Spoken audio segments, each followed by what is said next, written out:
আসসালামু আলাইকুম। খুচরা আরবের পক্ষ থেকে সবাইকে সালাম, শুভেচ্ছা। আপনারা অবগত আছেন ইদানিং জামাত এবং এনসিপির নেতারা বিশেষ এবং বিভিন্ন মিডিয়ায় টকশোতে সবাই বলতেছে বিএনপি কেন দলীয়করণ করতেছে, দলীয় লোকগুলোকে বসাচ্ছে বিভিন্নখানে, এবং এই জন্য অনেকের মন খারাপ হচ্ছে। বিশেষ করে জামাত এবং এনসিপি এই জিনিসটা বেশিরভাগ ক্ষেত্রেই তুলে ধরছে। গত তত্ত্বাবধায়ক সরকারের সময় প্রতিটা সিটি কর্পোরেশন, প্রতিটি প্রশাসন এবং গুরুত্বপূর্ণ জায়গায় এনসিপি এবং জামাতের লোকজন ছিলেন। বিভিন্ন সিটি কর্পোরেশন যে প্রশাসক নিয়োগ করা হয়েছে, এখানে বেশিরভাগ ক্ষেত্রেই জামাত তাদের পছন্দের সচিবদেরকে নিয়ে বসানো হয়েছে, অর্থাৎ জামাতের পক্ষের লোকেরাই ছিলেন।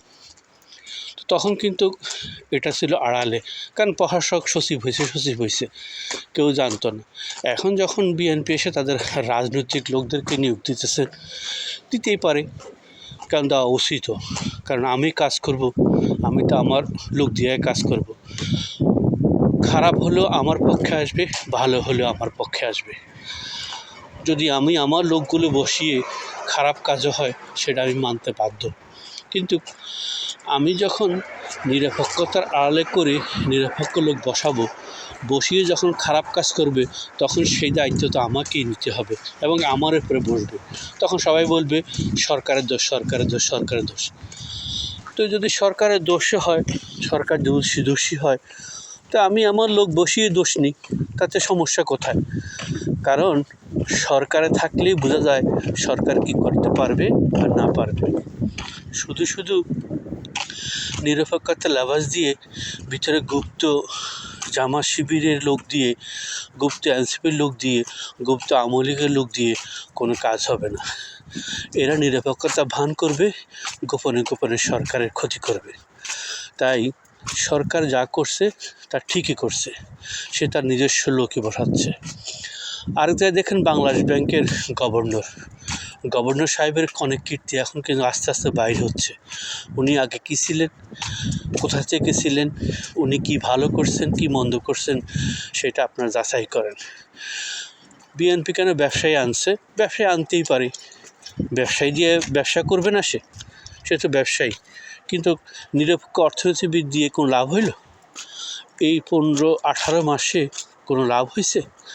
কোনো ব্যবসা বাণিজ্য উপরন্ত বন্ধ হয়েছে? কোনো বিনিয়োগ আসছে? ঋণ বাড়াইছে? বিদেশি পাচার হওয়ার টাকা আনতে পারছে? এক টাকা আনতে পারে নাই। এখন বলতেছে উনি তো চেষ্টা করছেন। আরে ভাই, তো চেষ্টা তো এখন যে আছে সেও করবে, আর তারে বসা রাখলে তো চেষ্টা হবে। তো এই জন্য বলতেছি যে যাই বলেন, সরকারকে সমালোচনা করেন। সরকার যেহেতু সমালোচনা করবেন, সরকার সমালোচনা শুনবে, তাই সরকার নিজের লোক বসিয়ে সমালোচনা শুনুক। এতে সরকারের একটা দিক তো অন্তত সে শান্তি পাবে যে আমি আমার লোক বসিয়ে আমারই ব্যর্থতা। আমি অন্যকে বসালাম, নিরপেক্ষ লোক বসালাম, কিন্তু নিরপেক্ষ লোক কাজ করলো না। সবশেষে কী হবে? অন্যের জন্য আমি দোষী হব কেন? আমার অপকর্মের জন্য আমি দোষী হই, সেটা সবচেয়ে ভালো। অন্যের অপকর্মের জন্য আমি দোষী হতে রাজি নেই। তাই আমি বলতে চাচ্ছি, সরকার তার মগজে সে যেভাবে চেষ্টা করতেছে সেটাই তার জন্য করতে দিন। দিন শেষে সরকারের আমাদের কাছে জবাবদিহি করতে হবে, সরকারকে জবাবদিহি করতে হবে। যত দোষ হবে, যত খারাপ হবে, সব কিছু সরকারকে দিতে হবে, দলীয় সরকারকে নিতে হবে। দোষের ভাগই কিন্তু আমরা কেউ হব না। তাই যারা সমালোচনা করছেন, সমালোচনা করতে থাকুন, সমালোচনা আরও বেশি করুন। এতে সরকার আরও বেশি সতর্ক হবে এবং সরকার তার ভুল বুঝতে পারলে সে তার মতো করে কাজ করবে।